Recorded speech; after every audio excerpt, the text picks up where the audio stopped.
Prepare yourself. Oh, this is the Ninja Troll Digicast. Hello again and welcome to the Cathedral of Wisdom for the Ninja Troll Digicast, where, unlike Transformers, we're less than meets the eye.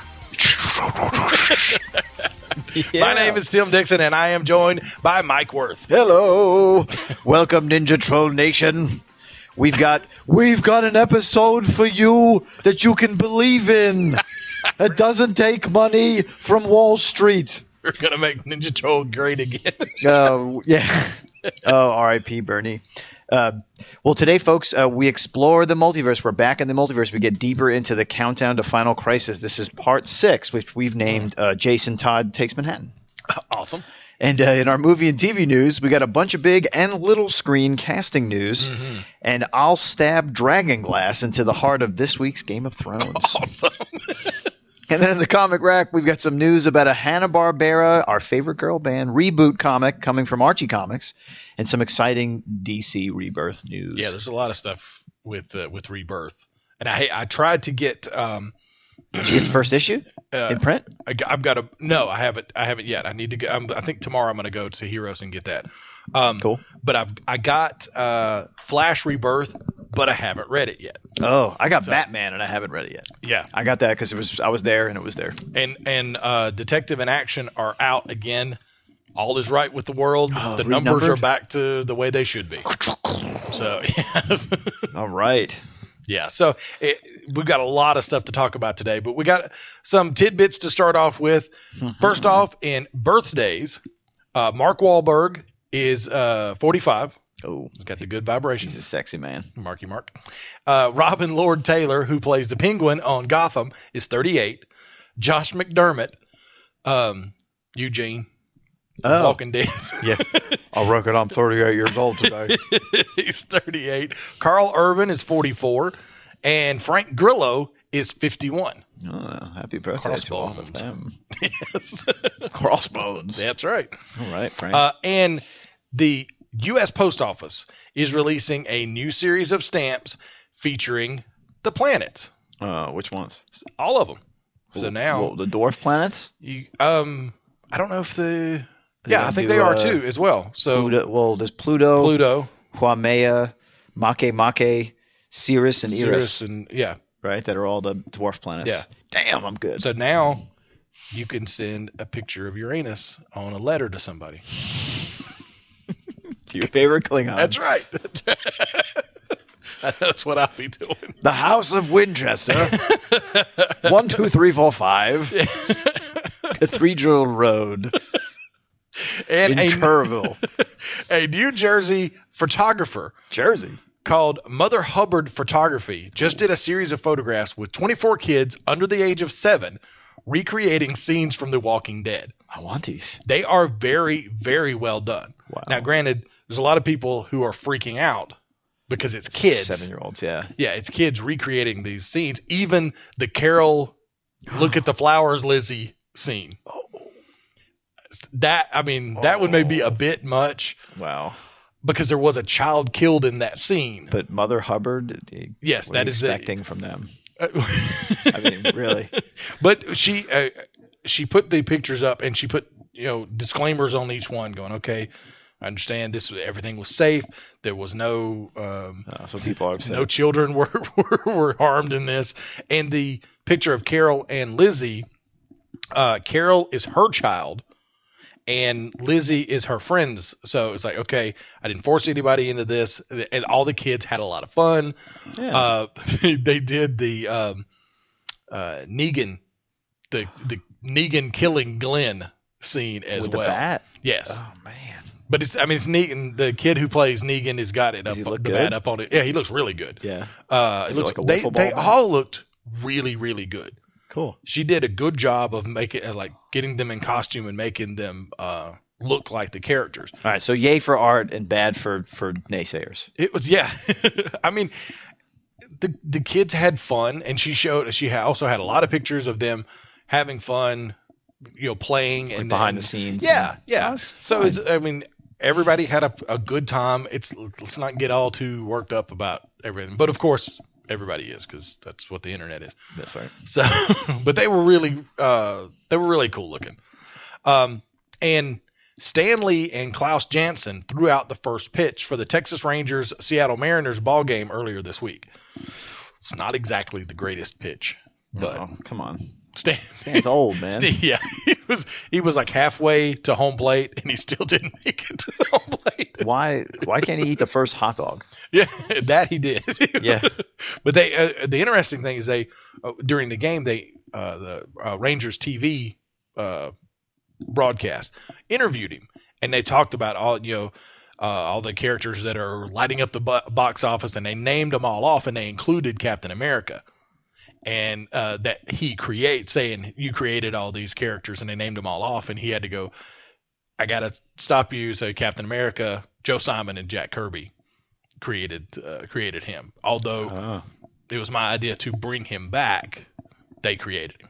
So right, it was kind of cool to see him actually correct them and say acknowledge. Yeah, acknowledge it's him. easy to get that lost in history, Mm-hmm. right? I mean, that's a good interview for that Texas Rangers baseball. That's right. Yeah.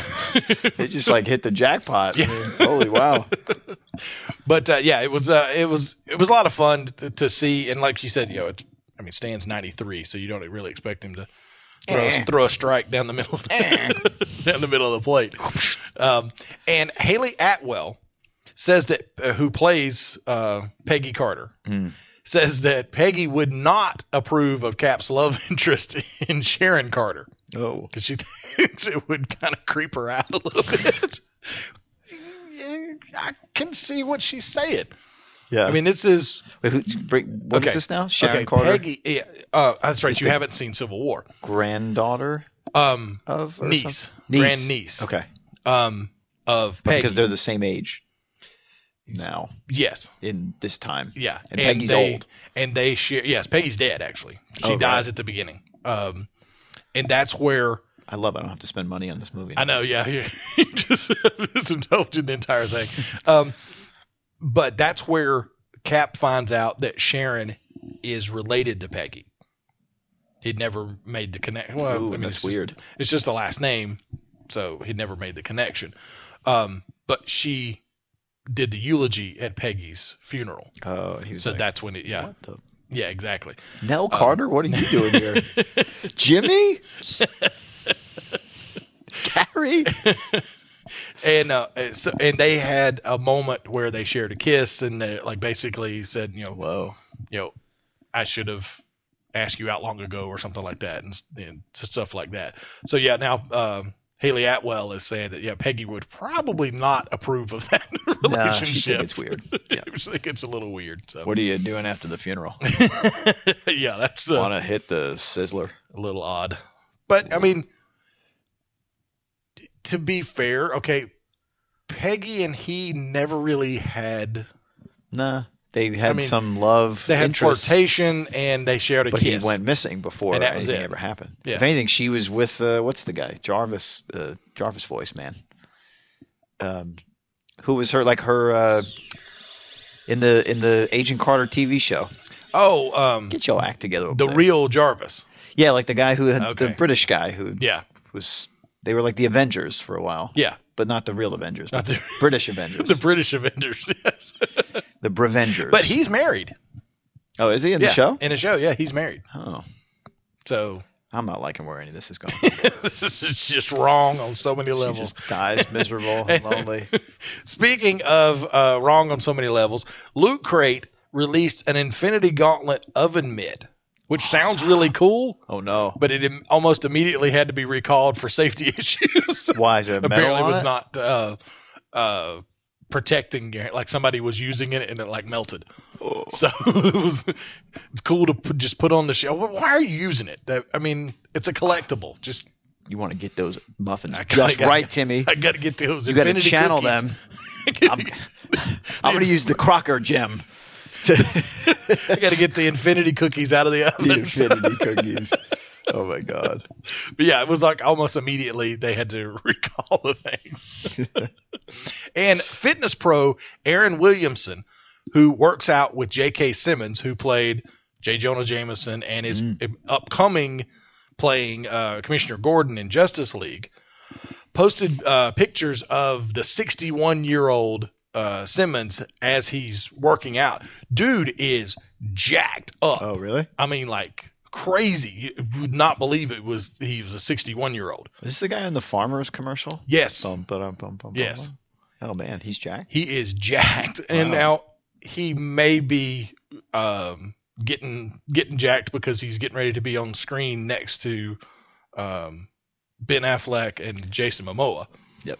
So, but yeah, he's got like full beard and like crazy. Like, he's showing him doing biceps curls. So his biceps are huge. Wow, it's nuts. I hope I look like that when I'm 61. I wish I looked at it like that now. I got 20 years to go. And as if 2016 wasn't going to take enough of my money with all the movies coming out. What? Oh, yes. Kirk, Spock, and Uhura will be released as Barbie dolls to celebrate the 50th anniversary of Star Trek. Now, granted, I'm probably not going to be buying Barbie dolls, but they are also releasing a 50th anniversary original cast Blu-ray collection that contains the entire original series, the animated series, cool, all the original crew movies, and a new 6-part documentary to commemorate the 50th anniversary. Oh, cool. And it'll also have a collectible pin, collectible mini posters for all the movies, plus over 20 hours of bonus content. So that's on top of the documentary. Whoa. So yeah. Now, where's all this bonus content coming from? That's a good question. I don't know exactly what they're going to do. Like lost episodes and stuff, or unrecorded? No, there's no. As far as I know, there's no lost episodes. Okay. So yeah, I don't know. But it's. I gotta have it. All right. I got to. All right. It's just the way it is. Go see your Star Trek junkie. Your guy. And also on the Star Trek front. Oh, that's right. Yeah, you showed me this earlier. Canada. I'm going to have to go to Canadian. Canada will be releasing commemorative coins that will be $10. Well, there's going to be four of them that will be $10 each. Yep. That will feature Kirk, Scotty, Spock, and Uhura. Then there's going to be 4 $20 ones that commemorate different episodes, City on Edge of Forever, Trouble with Tribbles, and then Mirror Mirror. Then one that focuses on the Enterprise. Those are all $20 a piece. But then the Big Daddy one is the $200. It is actually in the shape of the insignia, the Delta insignia. Oh, right. You showed me that. And on one side of it has another graphic of the Delta insignia, and the Queen is on the other side. But that one's $200, so I don't see me getting that one. And what city is the mint in? Regina. Hometown of our favorite superhero, Deadpool. You got a $200 Regina. That's right. That's what you would say, right? You would have I have a Charlotte. You would say I have a Charlotte, like back when the mint was here. Yeah, that's true. Or San Francisco. That's true. So I'm gonna have to either take a trip up to Canada or see if I can get some Canadian to send me some coins. All your friends in Regina, you just call them up. Yeah.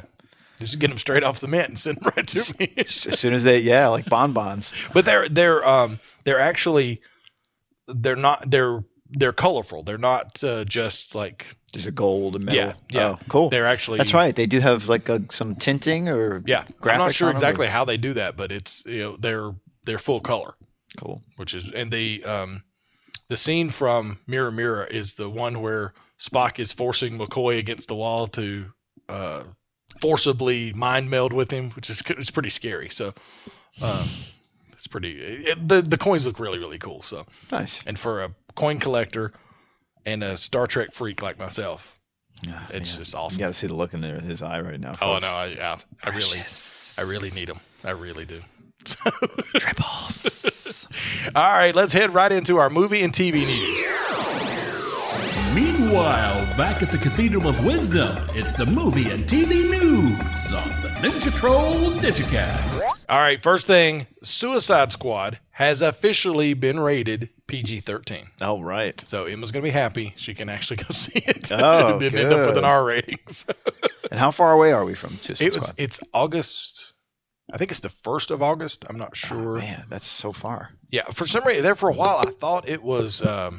I'd gotten or July, or- I'd gotten it mixed up with X-Men Apocalypse, Oh. and I was thinking it was end of May.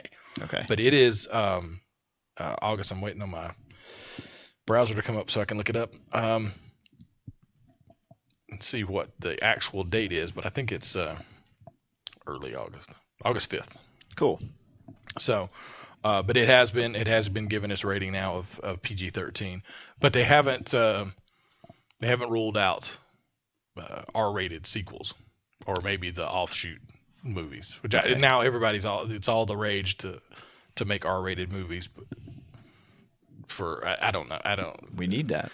Well, I mean, we need it in some cases. I mean, I think Deadpool absolutely needed it, but it doesn't have to be for everything. No Like way. Batman versus Superman, they're making a lot of noise about this R-rated That should be Ultimate R-rated? cut. No, they're releasing an R-rated cut Oh, wow. on Blu-ray. I think later this month or maybe next month. Why? What's so bad? What's so bad about it? It's not as bad. Like I said, I mean, but just because Deadpool was really successful at R-rated doesn't mean all of them now have to be R-rated. Whoa. I mean, Yeah, no. yeah. It seems like now there's like this clamoring. Oh yeah, now we can have R-rated movies. Okay, so what are you wanting? Are you wanting just to be filthy mouth? I mean, Or or sexualized, or just or sexualized, or So much or violence, very and gore violent. and- So you have to look at it and go, okay, is that really what you want in that story? Does that help the story? Yeah, exactly. So it's just, I mean, I understand Deadpool was really successful, and it needed to be R-rated, but that doesn't mean all of them need to be R-rated. We knew that Deadpool liked asparagus. Yes, absolutely. Yes. And 2 new Star Trek Beyond TV spots. We already talked about a huge amount of Star Trek stuff here, so Yes. let's go for. But they released 2 new TV spots. No real new footage, just kind of like repackaged the stuff we'd seen before. We know those. Yeah, Idris Borg Elba's things. character looks really, really cool.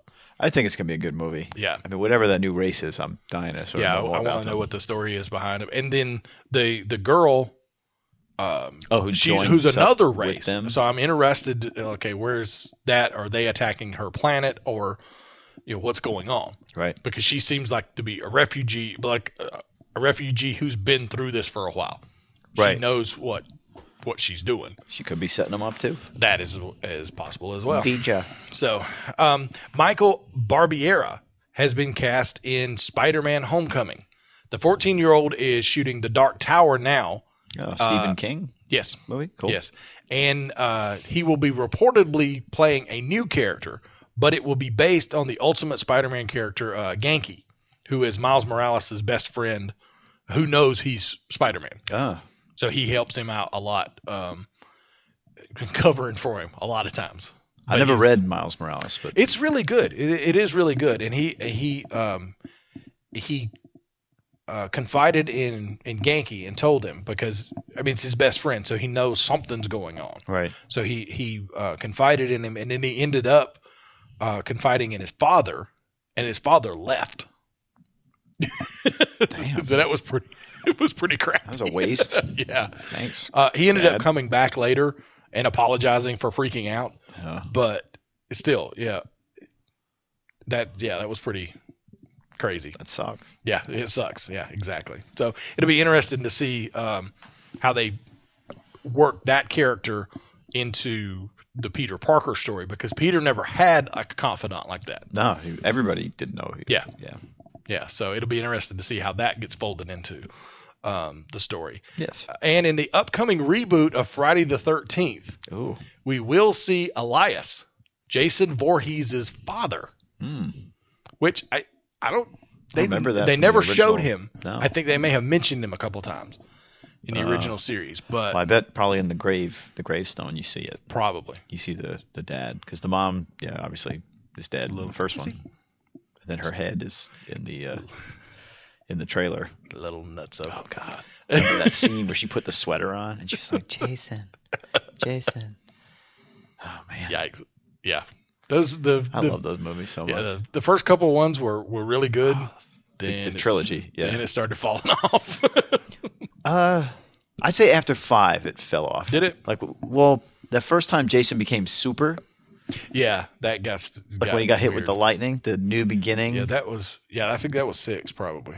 I forget 5 or 6. 5 or 6. But yeah, that kind of got stupid. Yeah, when they become a superhuman monster, it's not nearly the same. No, it's like when he still is like a undead man, but like, or whatever, but he like does funny things and he can stumble and that sort of thing and be tripped up. Yeah, so I'm interested to see how the reboot is done and where I mean, I watched at least the first one. I totally would too, and I bet it's gonna be scary and great. I mean, the first one was I mean, unless they follow along with the original, like it would be the mother. She's the murderer in the first one. Yeah. We don't even meet Jason until the second one. Yeah, exactly. Yeah.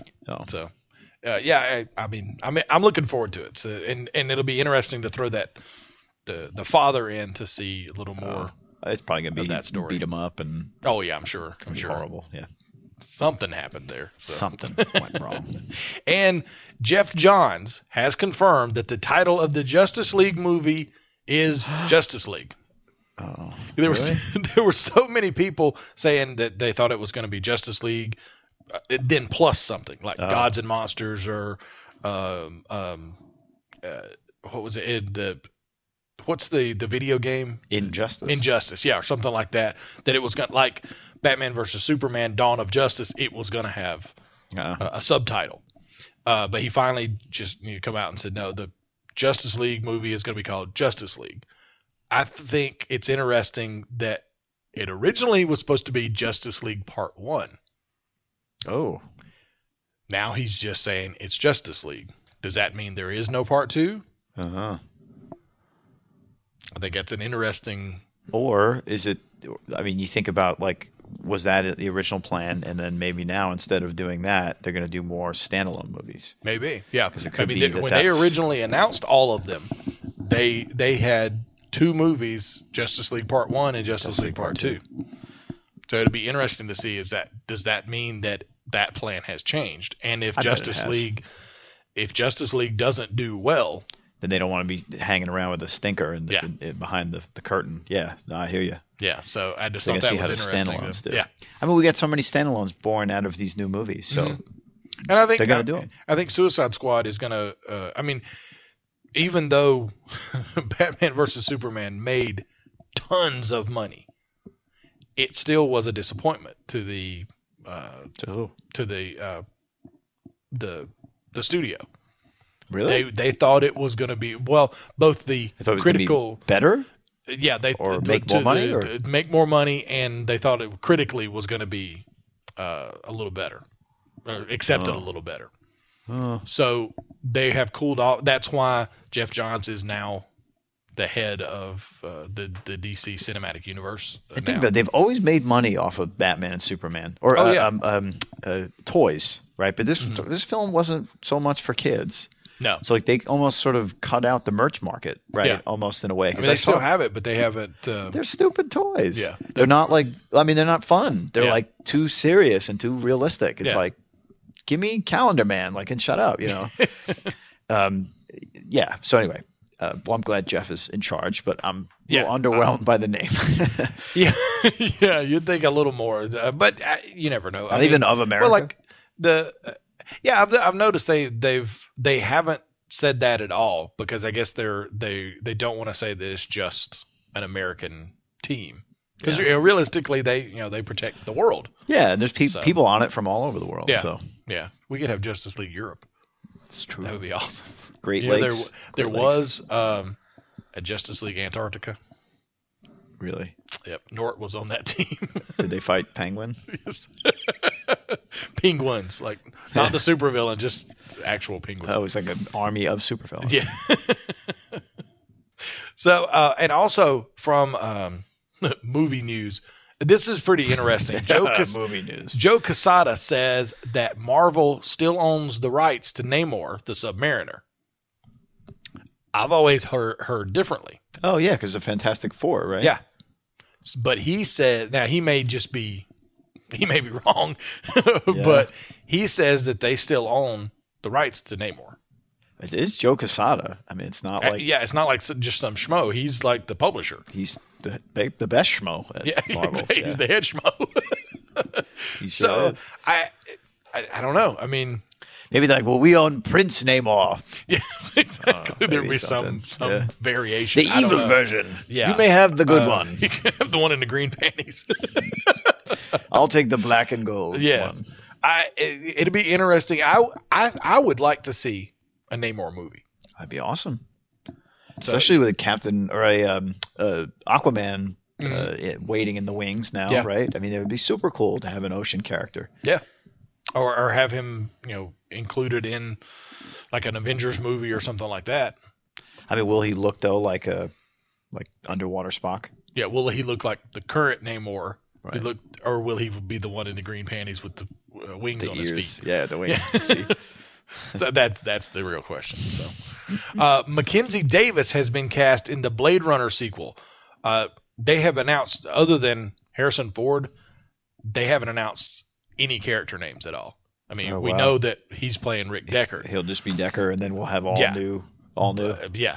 So the cast is Harrison Ford, Ryan Gosling, Dave Bautista, Ana de Armas, Carla Juri, and Robin Wright. Along with Mackenzie Davis, who's just been cast, and they start shooting next month. So like Robin Wright pen? Yes. Oh wow. Yeah. Cool. So hopefully, if they start shooting next month, hopefully stuff will start coming out about a little information, or they may keep it completely under wraps. So, I'm so excited about that. I know. Yeah, this is going to be really good. That's a long overdue. And it's not directed by Ridley Scott. It's produced. He's going to produce, but there's somebody else directing. Well, but if he's there producing, it's I feel confident that Daft Punk needs to do the soundtrack. Yeah, they did a great job with Tron. Yeah. So all right, that's my vote. And Sacha Baron Cohen. Sacha. Is it Sacha? Sure is. Oh, okay. I always thought it was Sacha. You're wrong then. I'm wrong. Sacha Baron Cohen will play the lead role in a Mandrake the Magician movie coming up from Warner Brothers. That is an interesting choice, I think. I mean, Mandrake the Magician? Yeah. I mean, he's I remember him on that cartoon, The Defenders of the Earth. Yeah. With Flash Gordon, right? Because it's from that comic world. And he had a serial, like a radio show, but like back in the 40s. He's an not old exactly golden guy. Yeah, it's not exactly like tearing things up recently. Right. So, but hey, I guess now is this is the thing with the comics. Like, we always talk about when is the comics bubble gonna pop, and stuff like this. I hate to say it, but stuff like this might be what pushes it, because It could be great. It could be great. Yeah, absolutely. I mean, Mandrake was always so serious, but he would always like let tigers out. I remember he would set tigers on crooks. And, and I mean, if it's gonna be Sacha Baron Cohen, it's gonna be funny. Yeah, he's hilarious. So it's not. That's the thing. It's not gonna be. He doesn't play serious roles. No. So it's obviously gonna be a comedy. Yeah. So that then is like, okay, is it just gonna be goofiness? Well, what if they don't have to take a Golden Age character so seriously? I mean, when was the last time you heard from Mandrake the Magician? Exactly. Yeah. I mean, I think at this point, other than us, there's probably not a whole lot of people that actually even know that that's a comic book character. Yeah. And, thinking back, I think The Phantom was a pretty good movie with Billy Zane. You remember The Phantom? I do, yeah. I mean, I liked it. That was a golden age. Yeah. Like if they did a Spirit or something like that, or they did a Spirit movie once. Did they? I don't remember exactly when, but yeah, they've done Wow, Spirit. I had no idea. Yeah. Wow, that's awesome.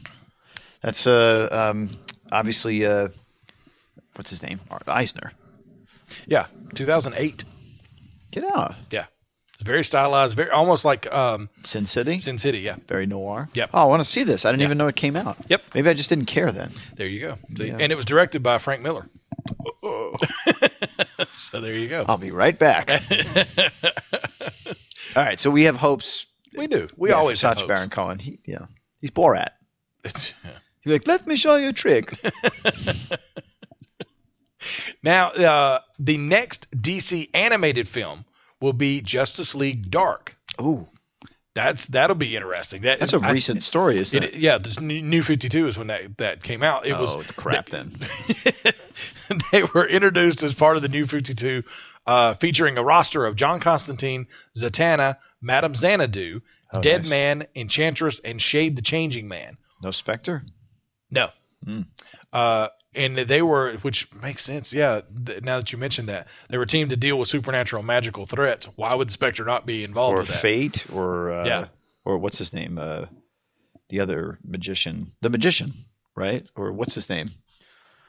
He was a Batman villain. Magical dude. Oh. Sorry, the only reason I know this is because there was a crossover with on Scooby-Doo. Oh. With Dead Man, Spectre, and then this magician guy. I forget his name. I Is it a forget. Batman villain? Yeah. Anyway, I don't know.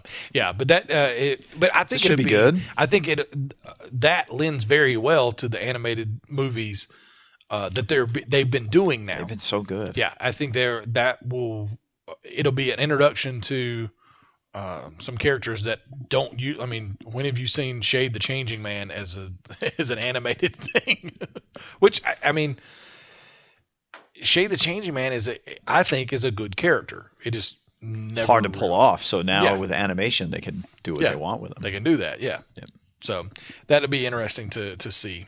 And Jason Fuchs, the screenwriter for the Wonder Woman movie, is Instagramming pictures of him reading the Lobo miniseries Portraits of a Bastage. So again, he's teasing that he may be working Lobo on movie. a Lobo movie. That'd be great. Yep. We'd go see it. Oh, absolutely. Yeah. Probably multiple times. And rumors have surfaced that the third Wolverine movie will be titled Weapon X. Oh, okay. So apparently in you haven't seen Apocalypse, have you? No. Apparently in there he was Weapon X. Oh, So so we got to see him with the head. I guess dress with the and- head, yeah. It's hard to when somebody says, "Oh, he was Weapon X." Okay, what exactly do you mean there? Do you mean he was, like you said, he was wearing the headgear and all that and stuff? being sent into missions and stuff Yeah, by. because technically he's still Weapon X. Yeah. I mean, because that was his designation. So you could say at any point he was Weapon X. So Well, it wasn't was like, Deadpool Weapon X for a while too? he was Weapon 11. And then there was another person. Because the X is his number. He was 10. Ah, okay. So that's why they call Deadpool Weapon 11. Gotcha. Because he was part of the same IX or XI. XI, yeah. So yeah, that's always interesting to me. To say, if somebody says, "Oh, well, he was Weapon X," okay, what exactly are you meaning with that? Yeah. Do you mean he just came out of the program, or he had the headgear with the tubes and all the stuff? Right, and, like he just broke out. Yeah, exactly. So right. what exactly you're saying? I Right. haven't seen the movie, so I don't know. Okay. So, but Batman: The Killing Joke will have a special theatrical release Awesome. in movie theaters across the country on Monday, July 25th. Unfortunately, they're not telling what theaters are going to be Oh, involved yet, because I immediately was like, okay, is it going to be here? I wonder. I would hope. Yeah. It would be cool, but That'd be very cool. the theaters will be announced and tickets will go on sale on June 17th. That's the first day of Heroes Con. That's right. So Yep. So next Friday, we'll have to be take a able to- lunch break. yes, that's right. We can get some internet access in there, and we'll look it up and see. Yeah. So, but that is our movie news. Now, moving on to TV, there is a huge amount of news out of Supergirl. Yeah, lay it on us. Superman is coming to National City, and not just his As boots. boots? Not just his Alright. boots. I guess they heard us making fun of the Supergirl episode guest starring Superman's boots. So Superman will appear in all his glory in the first 2 episodes of Supergirl season 2. Wow. So we earned it? Is that what they're doing? Well, they obviously, like I said, they listened to us and they went, you know what? That's a good point. We need to get Superman in there. Wow. But- Well, they got to make a splash doing the network change. I think that's a big part of it is they need to make a statement and get people to make that change, and they're going to do it to see Superman on the small screens. The last time would be for like 45 seconds with Tom Welling when he was in the costume. It would be the last time he was on TV. Wow. So. And then they're going to have to bring him in for some crossover somewhere, somehow. Yeah, at some point you'd have to. I mean, you would think and that was the thing. It was all the way I looked at it was like, okay, at some point he's gonna have to show up because if you have Supergirl fighting, larger and larger bad guys, at some point it's gonna be to the point that hey, there's no way he's not gonna come help with that. Right. So and that was my thing with the Kryptonians when they first started being introduced. It was like, okay, if they're there, there's no way Clark's staying in Metropolis. No, right. He's gonna come, and I mean, right, because she's gonna be in trouble if she's outnumbered. Yeah, she's outnumbered. Right. She's gonna be in trouble. Right. So yeah, sooner or later it was gonna have to be done. It'd be interesting who the casting is, because you can't. That's not something you just throw around. No. That's a pretty big damn deal. Okay, so here's the deal. So you know that what's his name, Ray Palmer character, is gonna be like, I don't like him. He's gonna make I'd look good in red and blue. Yeah, he's gonna make a joke. That would be awesome. Because sorry, with the John Wesley Ship thing, they pandered hard. To me only. And they're going to do something like that with him. I figure so. Yeah. Certainly has the legacy. Awesome. So that would be cool. Yeah. But they're also adding Lena Luthor and Nick Farrow as regulars to the show, and recurring roles: the Doctor, not who, Snapper Carr, and a detective named Maggie. Now, Lena is Alexa's sister, obviously, and she's leaving Metropolis to come to National City to get out of his shadow. Nick Farrow is listed as a leading man type and the son of a famous reporter who joins Catco. But there's no Nick Farrow in DC Comics, so there's no mention of him. So he's not an established character that they're bringing in. Interesting. The Doctor is actually will be the leader of Project Cadmus. So they've introduced that. They started to introduce that towards the end of the season last year. Yeah. Mentioning Cadmus, and she's going to be the leader of Cadmus and doing all hinky experiments and on crazy metahumans. stuff. Yeah. Now Snapper Carr has a long history connected to the Justice League. Almost like who's that? He's kind of like a mascot. He was always there, and he was from the first issue of Justice League of America. That's when he was introduced, and but it was, like I said, it was kind of like a Jimmy Olsen kind of thing. Okay. He was always there, but he's kind of been changed a little bit into a journalist, and he's gonna be coming to Catco as like an old school veteran journalist that Cat is hiring to remake the news division, and go old school and remake the news division. So wow. It'd be interesting if that's going to fail. I think that may be to cover the move to Cat Grant becoming a recurring thing instead of a regular. Because I don't think Callista Flockhart wants to move to Vancouver. Oh, and be on the show every episode. So I think she'll be there every so often, just kind of pop in. But Snapper Carr is going to be like the boss now. I think that's probably the TV way of handling that. Exactly. That casting issue. Exactly. I think that may be the what's happening there. That's very smart. And Maggie, the other character, is listed as an out and proud detective. That pretty much points directly to Maggie Sawyer, who was she's both been with the Metropolis Special Crimes Unit and also Gotham Police. Oh, but she's in National City now. And was in a relationship with Kate Kane Batwoman. Oh, yeah. So that, like I said, an out and proud detective that, like I said, it pretty much points right at Maggie Sawyer. So who just returned in Action Comics. She'd been gone for a while. She just popped back up in the issue of Action Comics that just came out. Oh, cool. So she's kind of back everywhere. Yeah, wow, lots of old school. And on the show, she'll be working for the National City Science Police. Oh. Which I think sounds like Ultraman. You know, Ultraman, the guy who turned into Ultraman worked for the Science Patrol. Oh, really? So, that's what that reminded me of. Now, images from the upcoming Justice League Action animated series have gotten out of. I'm not sure how to pronounce it. Creative. Okay, yeah. It's Creative Conference in Kuala Lumpur. It was just kind of grainy cell phone pictures. But two of the things you can notice, both Harley Quinn and Lobo are back to their old outfits. Harley's Jester outfit, the red and black Jester outfit. Classic. And Lobo looking like an 80s grunge metal biker. Nice. Not the metrosexual New 52 version that just kind of flopped. Yeah, they got to get him back to his old ways. Yeah, exactly. The rest of the characters, I mean, they were just kind of a standard look to them, like the Batman, Superman. Just as always, yeah. There was a Hawkman looked a lot like the animated series, because he was very jacked up and had the big, huge head, like the old school Golden Age helmet. Yep. From what I could see, it looked a lot like that. And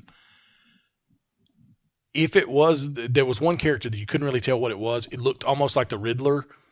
He looked very different from the usual look for the Riddler. So it'll be interesting to see how these come out. It'll be interesting to see when they release these. Yeah. Because, like I said, it was just like a grainy cell phone picture that we had to look at. So now our friend Dominic Purcell, who plays Heatwave on Legends of Tomorrow, he suffered an accident on the set of a Prison Break, which is returning to I think it's ABC that was on. They're doing a new version of it. Is that why he died? No, Dominic Purcell, Heatwave didn't die. It was Captain Cold. Oh, but they are both on that show. Are they really? Yeah, they worked together on Prison Break before Legends of Tomorrow. Wow. And they're working on it again. But Dominic Purcell had an accident on the set. He got hit in the face with an iron bar. Ooh. And his nose was broken twice and his forehead was lacerated. According to this is what he tweeted. According to him, he received 100 stitches and a free nose job out of it. He may be exaggerating a little bit with the 100 stitches, but maybe not too much. The looks of it, it looked bad. Man, how'd that happen? I don't know. They didn't really say. That's horrible. Yeah, it looked, the pictures he sent out, it looked really bad. But he also sent one a couple days ago that he looked, I don't know if it was makeup covering the stuff, but he sent one out there where he looked much better. But yeah, it looked pretty bad. But anytime you get hit in the face with an iron bar, that's not good. No, and how does that happen? That's it. Well, I mean, they're doing on Prison Break. I'm sure they're doing some pretty serious stunts.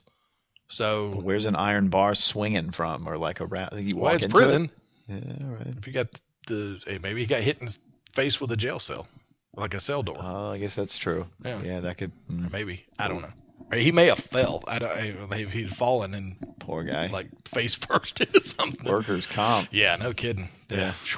It looked really bad. So, and his show Legends of Tomorrow is going to have Vixen on the show next season. Oh, just not the Vixen who's been on Arrow and Flash. A new one?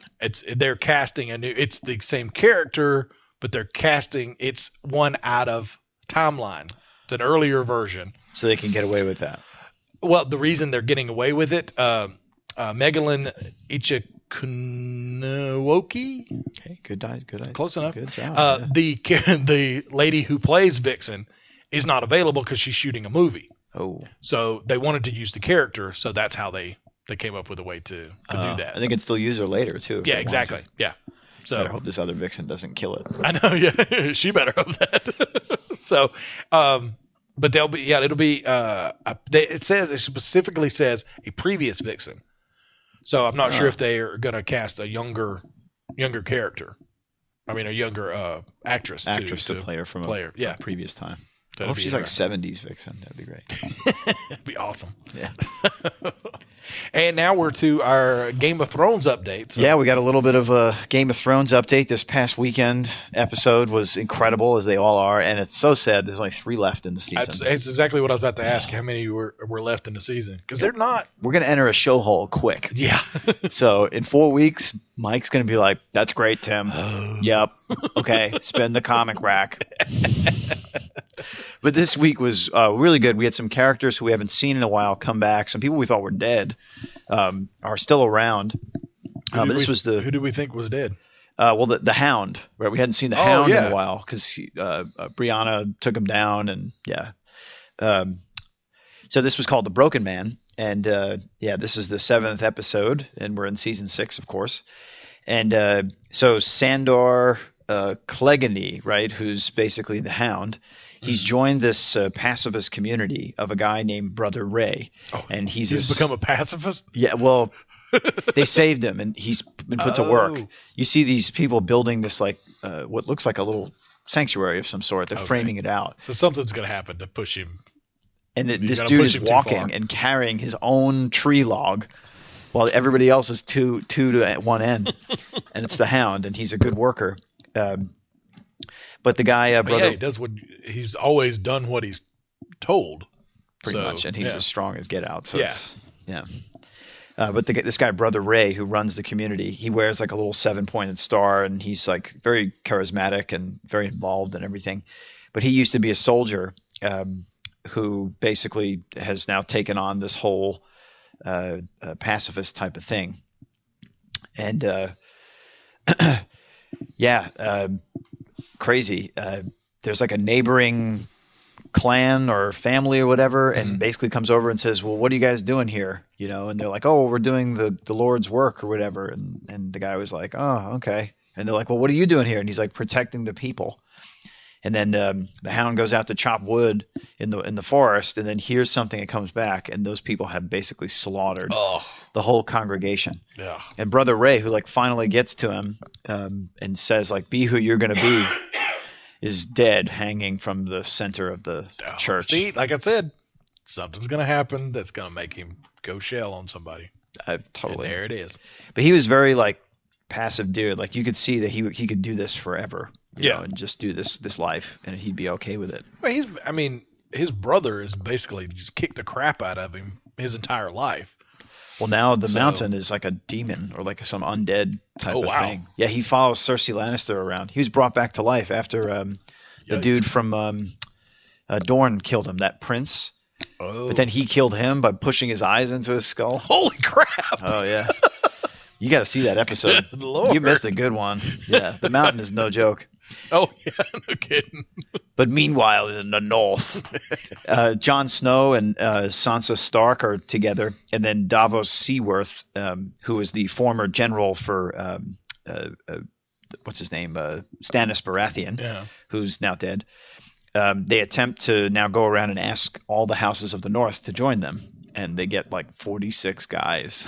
Wow. That's supposed to be their whole army. Yeah, they're not getting a lot of love. Support. Yeah, totally. But now we're in King's Landing, and this is a really interesting scene. So the High Sparrow, the sort of super manipulative Pope priest guy, is talking to Marjorie Tyrell, who's the queen. She's been reinstated and all that stuff and everything. About how like she needs to convince her grandmother to be repentant and like basically come into their light. So this is almost like the Inquisition, kind of. Pretty much. He's starting to use people now you can see how manipulative he is. Yeah. So she goes and sees her grandmother and basically says, like, look, you need to just get out of King's Landing. Yeah. And she's like, I'm not leaving you. And she's like, you need to go. You need to get out.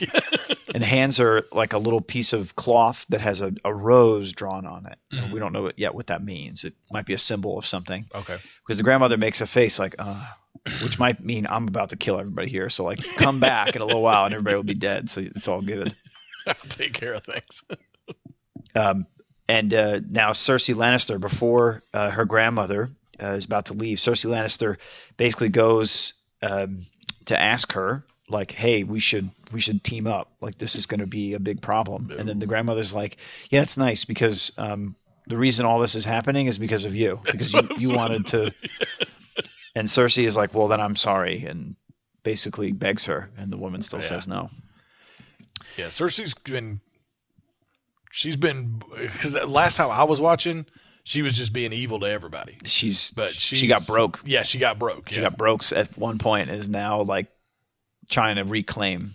Yeah, her and Jaime are trying to reclaim, what's what. But her son's still the king, so it's all good. Yeah. So if they got to team up with the Tyrells from Highgarden, then that's all good, and they will do what they need to do to get King's Landing back. So now we're in the Riverlands. We're in now all these sort of new areas where things are starting to unfold in a nice way. But now Jaime Lannister and his whole army, they arrive and they're trying to negotiate peace with the Blackfish. The Blackfish is I forget who he is, but he rejects him. He's an older guy, and he basically says, like, Jaime, we have enough provisions. You're not going to break these walls. Like, try to take it over. I just dare you, you know. And yeah, Jaime's like, oh, man, stinks. Dang it. So now we're across the water in Essos, and in Braavos, Arya Stark, she's now going to book passage to Westeros. Remember I told you last week? Yeah. She got her sword. She was done with the faceless king, or the faceless god, I should say. And she's now trying to get a boat, and she finally does. But then as she's sort of seeing the boat, and about to go walk to it, this old woman comes up to her, and it's the waif. The waif is that other young girl who hates her. Oh, okay. And she pulls off her mask and stabs Arya Scooby-Doo. and stabs her in the stomach 5 or 6 times and twists the knife. Yikes. But Arya falls in the water and gets away, but is bleeding and walking through the city bleeding. Yeah. So she's seriously hurt. Messed up. Yeah, really messed up. And that's sort of where we leave the episode, where Arya is seriously in trouble. Yeah. And we do meet one great character. So in Bear Island, where Jorah Monmouth is from, he's over in Essos now protecting Daenerys. His niece is now the lady of the house. Oh, She runs the whole thing. She's about 8 years old. Oh. And she takes Jon Snow and Sansa and Davos to task. And it's Davos who convinces her to give fighting men to stand up to really the North, not even the Lannisters. Nobody's even talking about the Lannisters. Yeah. And they get 64 men, and that's it.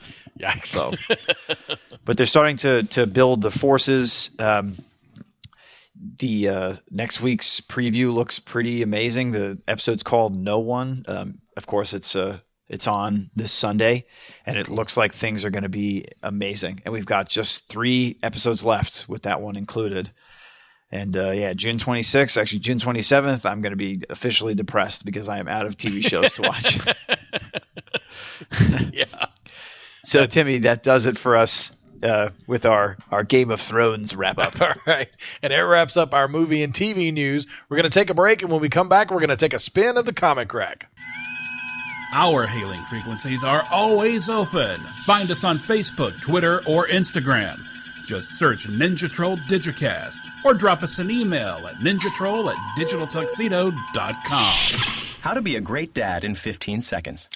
Bike ride, go fish, walk in the park, phone call, milkshake, play catch, picnic, fly a kite, tell jokes, laugh, talk, read a story, tell a story, bumper car, swing set, bowling, pillow fight, cut loose, stay tight. Whew. Because the smallest moments can have the biggest impact on a child's life. Take time to be a dad today. Call 877-4DAD-411 or visit fatherhood.gov. Brought to you by the U.S. Department of Health and Human Services and the Ad Council. You're listening to the Ninja Troll Digicast. Don't make me angry. You wouldn't like me when I'm angry. Like you angry? Dr. Banner, we need you angry. That'll do. The Ninja Troll Digicast. The only podcast with a kick. Yeah, we're tearing things up left and right in here. Hulk smash. Ninja Troll smash. The ripping and the tearing. That's right. Sorry, this is the creepiest thing I've ever seen, I think. That dude. And we've got to talk about probably our biggest event of the year. It is. It's coming up next weekend. I'm really, really excited about this. June Christmas. It's exactly, yeah, June Christmas. It's Heroes Con next weekend. Father's Day, traditionally on Father's Day weekend. That's right. And it's also my daughter Emma's 14th birthday on Sunday. Whoa. So your daughter was born on Father's Day? No. Oh, it just every so happened often. to fall, yeah. Because it's always like a second or first, whatever Sunday of the. Something third, like that. I think. Yeah, but so occasionally it falls on Father's Day, but Heroes Con always falls on Father's Day. So. I know. Yeah, it's sort of and it's where a lot of dads are. So they're exactly. like, we got him a cake. Dads. Yeah. He's not here though. Why isn't he here? Because he's at the comic convention. That's why. But we are at table AA 55. 55. We're on the back wall. That's right. In the Artist Alley area. Like I said, we're really excited. This is always a lot of fun. Getting to be out there and meet loads of people, loads of fans, and see a lot of people that we know already, the other artists, and quite frankly, a lot of people from other cons. You begin to see the same. Yeah, the same regional sort of crew. Yeah, getting around town and in the area. But it's the 17th to the 19th. It's going to be at the Charlotte Convention Center, 501 South College Street. Admission, so here's the deal, right? You can do the one-day pass. It's $20 for Friday and Saturday, or Friday $20, Saturday $20, and then $15 on Sunday because it's a shorter day. But if you do the 3-day pass, it's $40. Yeah. So you basically get That's your best deal right there. That's the best deal, yeah. And if you pre-order, that's the important thing. I always hear and I myself have been the idiot waiting on the normal line at HeroesCon. Pre-order your tickets, pay online because they're just ready for you when you get there. You don't have to wait in the line. In front, if you're wearing a costume, y'all, it's June, it's hot. Yeah. Okay, and I wasn't wearing a costume, and I was still schwitzed. Yeah. So don't do it. Don't do it. Yeah. But we'll be at AA 55 as Timmy mentioned, and you'll have to see us at least once. Why is that, Timmy? I'm thinking at least once, two times, at least possibly once. twice, because we're in between concessions and the restroom. Yeah, so no high fives for the Ninja Troll. After you leave concessions, you got food. That's fine. We'll take a fry. We'll take a fry, yeah. But we will not take a 5. So sorry. We'll get you coming or going. So that's right.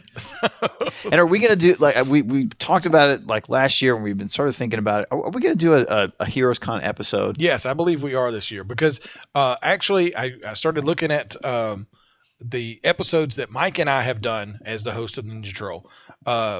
Next week's episode that we will record before Heroes Con will be number 49. Whoa. So the 50th would be, if we recorded one at Heroes Con, it would be the 50th. So I think that guarantees we've got to. It'd be a special supersized edition con special, number 50, full cover and variant covers and glow in the dark, and it'd be a glow in the dark full variant cover with die cut. Yeah. Die cut. Hell with yeah. a card. Yep. And the card insert. Yeah. And mail-aways for X-ray glasses. That's right. Oh, that's great. All right. So the 50th show of our rendition of the Ninja Troll Digicast. Right? Yeah. Ninja Troll. Is this Ninja Troll 3.0 or? I guess technically, yeah. Technically, right? Yeah.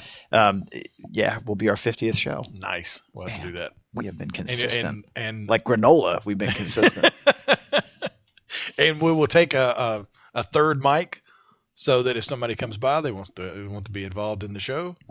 Yeah. If you're not drunk, we'll hand you the mic and we'll take drunk people. That's true. Come on. We can't be picky. We don't have those kind of numbers. We'll probably be drunk. So. But yeah, we'll definitely record a show there and come by and see us. It's going to be, if you're on the fence about going to Heroes Con, Dude, man. just do it. This It's year's gonna be so much good. fun. Check out the guest list on, The guest list is heroesonline.com. There's Neil Adams, I think, is probably the biggest like name. The biggest name, yeah. Yeah. But then you got Bob Camp, a director, an animator for Ren and Stimpy, and a bunch of other things. Basil Gogos, a legend. Oh, yeah. Right. So there's a ton of people that are going to be there that we love. And it's just, it's a crap load of fun. I mean, it really is. Even, if you just come and hang out, it's just a lot of fun. And good and well, I'm going to be spending money left and right. So. Oh, totally. Unfortunately, that's just what happens. But we are going to do, we definitely going to do it this year. We're going to do a tally, Ninja Troll tally of the amount of Deadpools. Oh, yes. And the amount of Harleys. The amount of Harleys, yes. And I'm sure, I don't know, what you thinking this year? What do you think we're going to reach? Over under? Yeah. I'd say, God. Let's call it now, and then we'll the whole we'll weekend. test it. Oof. Let's do a per day. Per day. Per Okay. day. I'd say you'll at least get 50 per day. Each or total? Yes, each. Okay. Yeah, All right, it's so crazy. Timmy's saying 50. It's crazy. All right, I'm going to go 51. Okay, because I play prices right. You're like, that's what I was about to say. You're like, the price is right. So it's going to be a great show, it's- and we'd love to see y'all there. So Yeah, it's going to be a lot get your of fun. asses down That's there right. and say hi. And you can park at the NASCAR Hall of Fame and walk across. On the way. See? There you go. There you go. All right, let's take a spin of the comic rack. Meanwhile, back at the Cathedral of Wisdom, it's time for the comic rack. Hey, nice rack. Knock it off, perv. No, it's the latest news from the enormous world of comics. Right here on the Ninja Troll Digicast. All right, first thing up, I know this is going to excite you, Mike. Archie Comics will be rebooting Josie and the Pussycats coming in September. Come one, come along, everybody sing that song. Sorry, you didn't know I knew that. Hey, actually, I did. I'll, I kind of figured you did. okay, as long as there's no mystery. Now, Marguerite Bennett and Cameron Diordio will write the new series with art by Audrey Mock. I'm not familiar with any of them. Well, so I'm not sure it's going to be work. So. awesome. Let's But see, Audrey this, Mock. Archie Comics has been almost like a not really a resurgence, but because they've always been around, but like they're redoing a lot of their classic stuff. Like they relaunched Archie with more of a modern look and feel to it. They kicked off Dark Circle, their imprint that was superhero based. Right. They dropped an F-bomb. which This has included- been like a big year. Which included the first F-bomb in Archie Comics with a black hood. Yeah. So they're really making a big push, and I think Josie and the Pussycats is a pretty big relaunch. Is it Rebecca Mock or Audrey Mock? Audrey Mock. Okay. Because I'm seeing some artwork by Rebecca Mock, and it Huh. looks kind of like it would fit perfectly with that style. Maybe I don't. Well, But that's the name that was. that's what they got. was listed Okay. under there. So Mhm. maybe. Well, like Jackson Geist, the artist. Mhm. Sometimes he's listed as Jackson Geist. Sometimes he's listed as Butch Geist. So maybe that's the case there. Maybe she's just. Could be. Well, I just did a search. Her work's awesome. Oh, cool. Awesome. Cool. Good deal. Yes. So that's coming in September. And now we finally know the name of the collaboration between Mark Millar and artist Greg Capullo. What's it called? Reborn, not Rebirth. Oh, That's. you can't pick I a think better that's- name this year. I think that's a y'all? little unfortunate because there's a lot of white noise around that kind of That name? Yeah. Maybe you should have went with something else. Yeah. But the synopsis of it, it's not heaven, it's not hell. It's as real and hard as where we live now, but filled with the most amazing fantasy landscapes, jaw-dropping creatures, and a battle raging between good and evil. The people she loved in this world, her father and her childhood dog, but oddly not her husband, who had passed over 14 years before. So she sets out to find him. She realizes that she has been reborn as a 25-year-old woman with a sword in her hand and a gun on her hip, and embarks on an adventure as she searches for the lost love of her life. Oh. So, On it. well, I mean, fair? Mark Millar has a long-standing, Huge history. huge history, not just of successful comic books, but successful comic books that are made into movies. Yeah. So it's very possible this one is. And Greg Capullo is coming off one of probably the most critically acclaimed runs on a series. His run with Scott Snyder on Batman since 2011 has just been crazy. This has been all Eternal and everything, or is it just been the main Batman series? The Batman series. Jim Lee did Eternal for a while, didn't he? He did some covers, maybe. He maybe did some covers, yeah. Because Eternal was weekly, so it was like a revolving list of people artists doing it. So, but the main Batman series, has been Scott Snyder and Greg Capullo since 2011. Wow, and they've done some awesome stuff. That's one of the things that I had a lot of issues with the New 52. Batman was not one of them. This isn't bunny suit Batman. Up until they did that as well, but so I did have issues with that. But his artwork is always just incredible. Awesome. So it'll be interesting. At the very least, it'll be interesting to read this. The combination of their two talent is awesome. So Reborn, yeah. All right.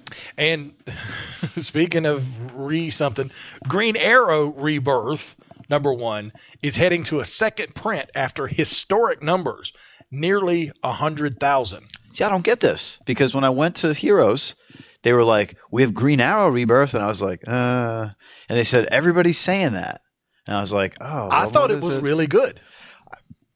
I thought it was. I went for the Batman. I didn't go for. Well, I wanted the main one, but my friend Eli down at Heroes said, nobody's really going for it. Maybe it's just our store. Maybe it's just Heroes that it's not going because it's sold out. Yeah, it's sold out, so it's going to the second printing. I should have got it. And this is the highest selling Green Arrow title pretty much in recent memory. Wow. By comparison, Green Arrow #1 as part of the New 52 in 2011.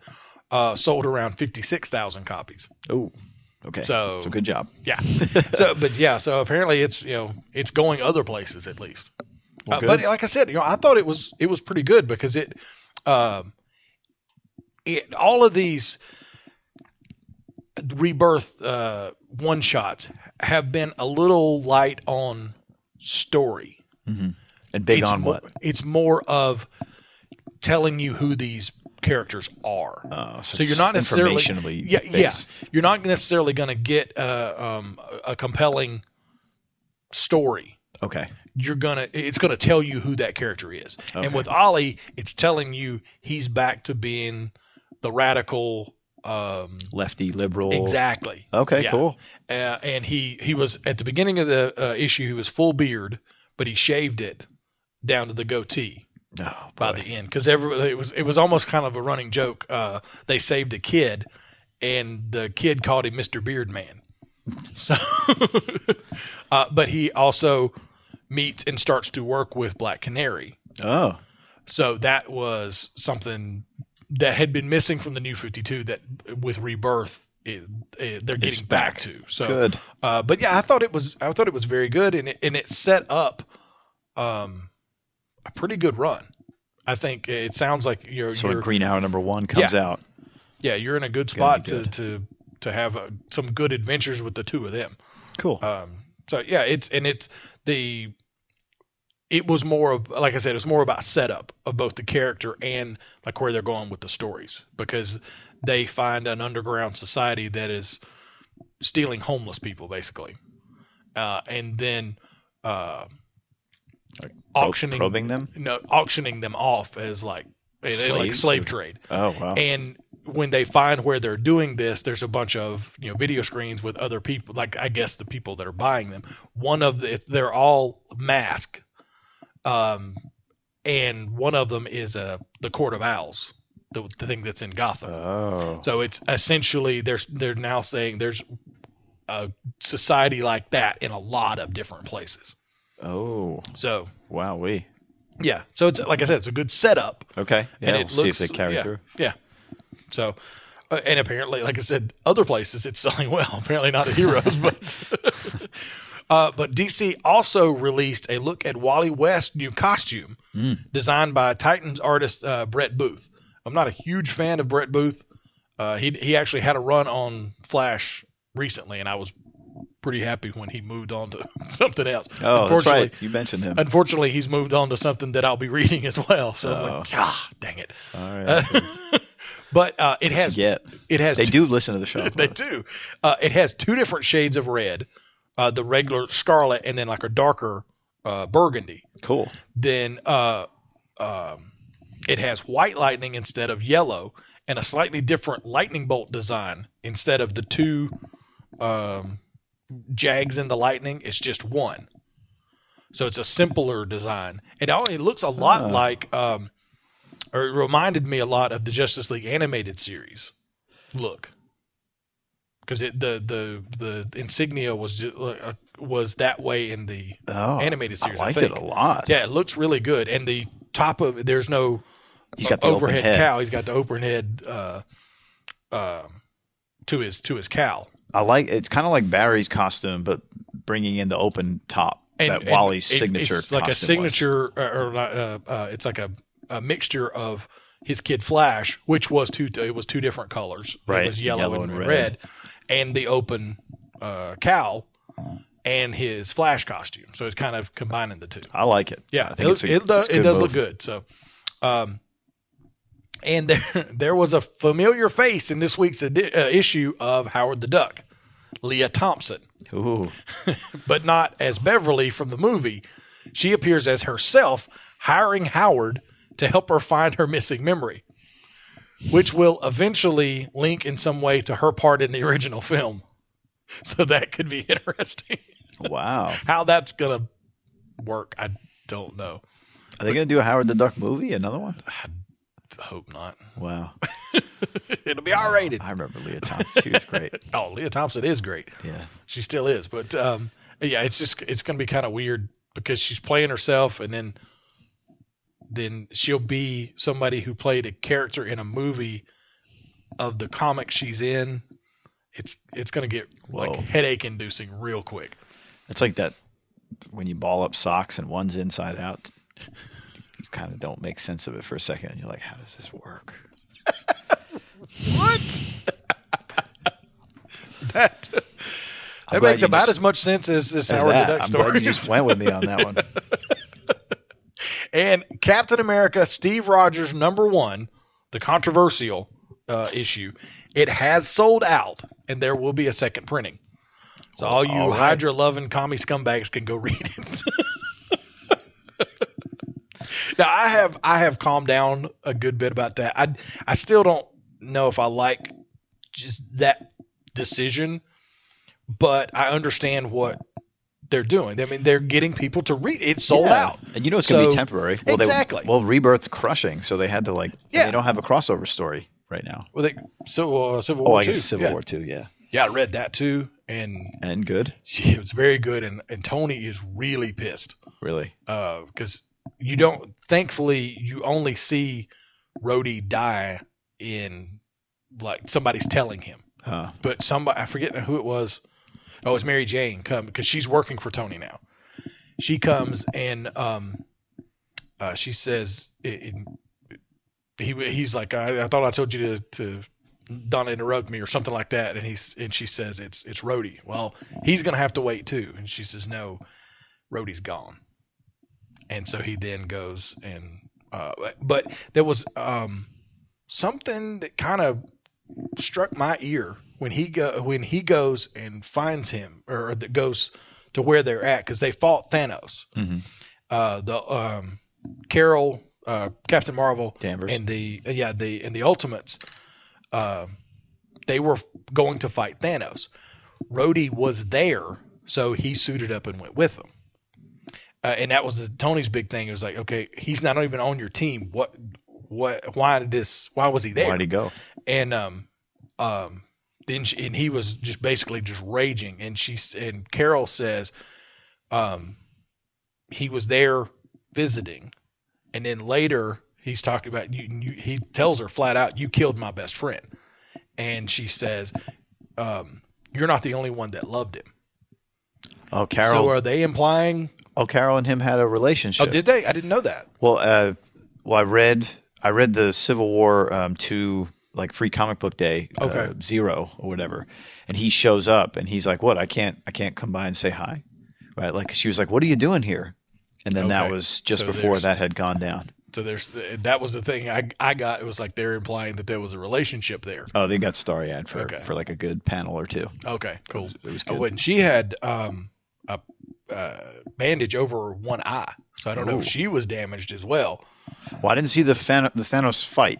Yeah, they 'cause don't. That wasn't in there. It was only he was told about it, so you don't actually see the fight. You do see the punch, Thanos punching Rhodey, and you can tell it's bad. It's bad. And you see his armor when Tony gets there. Rhodey's armor is all torn apart, laying on one slab, and there's a covered body on the other. How many issues will this be? I think it's supposed to be 6. 6 issues. Okay. I think I'm not sure on that one, but All right. um, I'm gonna wait for it to be bundled. yeah, it's easier that way I- because then you don't have. There's a lot of times that stuff like that. By the time the next one comes out, I'll have forgotten. So I end up go back and get issue 1, Reread read it. that, and then read 2, and And if you lose an issue, forget it. you're in trouble. So Done so. And Titan Comics will be releasing a new series in August called Mycroft Holmes and the Apocalypse Handbook, featuring new adventures of Sherlock Holmes's older brother, Mycroft. Oh. The series will be written by NBA Hall of Famer Kareem Abdul-Jabbar. What? Yep. What? He'll be writing along with novelist Raymond Obstfeld, with art by Joshua Cassara. Jabbar and Obstfeld last year wrote a novel based on Mycroft Holmes.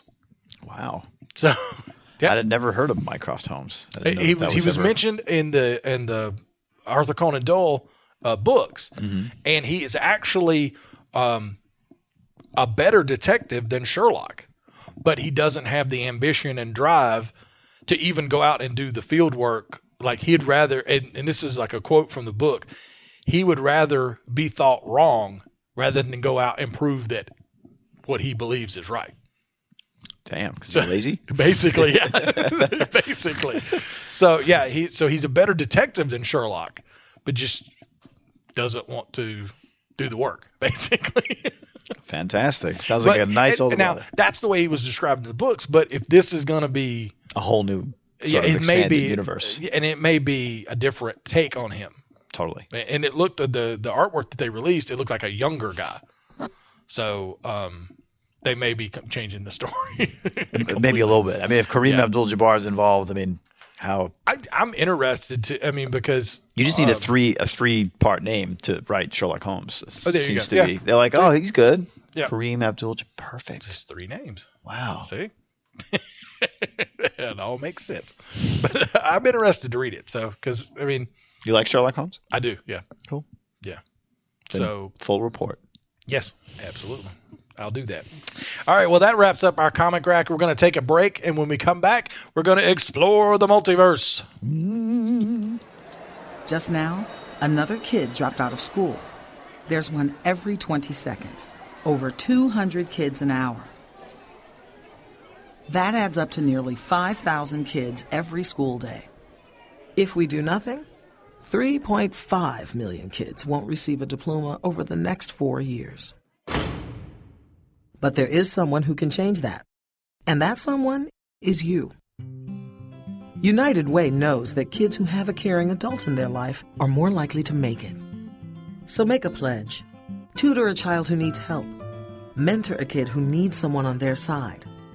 Volunteer to read to children. Because the path to success or failure starts long before graduation day. And the difference between a graduate and a dropout could be you. Take the pledge to volunteer now at unitedway.org. Brought to you by United Way and the Ad Council. Now, it's time to explore the multiverse. On the Ninja Troll Digicast. All right. This is our Exploring the Multiverse segment where we started many, many moons ago all the way back at the first instance of the DC multiverse, the Flash of Two Worlds, Flash 123. And we've gone all the way up through now to Countdown to Final Crisis. This is part 4? Part 6. Part 6 that we've done of Countdown to Final Revenge. Crisis. That's right. This is when we're struck by lightning. And so we're just kind of throwing a spotlight on it to analyze how DC has built this multiverse. And it's something that's still... they're doing it now with Rebirth. Doing it now, exactly. Yeah. So every year we get something new. Yeah, it seems like, yeah. So now it's time for part 6 of Countdown to Final Crisis. So quick recap on this story. So this is the sort of last the countdown, 52 issues leading up to the year before the big Grant Morrison story of Final Crisis, where we got big deaths, all sorts of things. So we are going to read that, and because this is a 52 issue thing, very huge story. We've been going along with it. We're going to accordion, so you can expect in the next 3 weeks we're going to get this wrapped up. Okay. And then on the 4th week we'll start Final Crisis, which is a biggie unto itself. Yeah. But in this story, really what the focus of it is just to try and explain continuity things that have gone on since, right? Like we had the Infinite Crisis, which sort of clapped the universe and reimagined it and all that stuff. But we're following really sort of 6 or really 7 sort of major storylines. There's the story of Darkseid and Apocalypse wanting to recreate the universe in his own image. Then we have what are known as the Anomalies or the Challengers from Beyond, who's Donna Troy, Jason Todd, Kyle Rayner, and Ray Palmer. We also have a story of 3 very powerful ladies who undergo some great transformation. We got Mary Marvel, who takes on the power of Black Adam, Holly Robinson, and Harley Quinn, who are sort of running along, and they're in the training program for Athenian women, which is amazing. Jimmy Olsen was somehow blessed with some amazing powers that he can't control. Saved the day. Yeah, he can't control them. And he's tried to join every superhero team. But now Project Cadmus actually has their hands on him. So yikes. We'll find out about that today. That's trouble. And then we got some Legionnaires from the 30th century, Karate Kid and Triplicate Girl, who are on this mysterious mission to find out why Karate Kid is in this 20th century time zone and what he's doing there and why it all matters. Then we have the Trickster and the Pied Piper, who are just idiots. They are pretty much. They're the Rosencrantz and Guildenstern of this story. I mean, without a doubt, which I think is great. And then we have this whole other world that has the Monitors, Monarch, and then Superman Prime. Okay. Who I just gave away a spoiler there, but he's going to be a biggie in that. He's always been a bad business for everybody. So. But in this part 6, we're in the story called Let's Make a Deal. It's the week 33.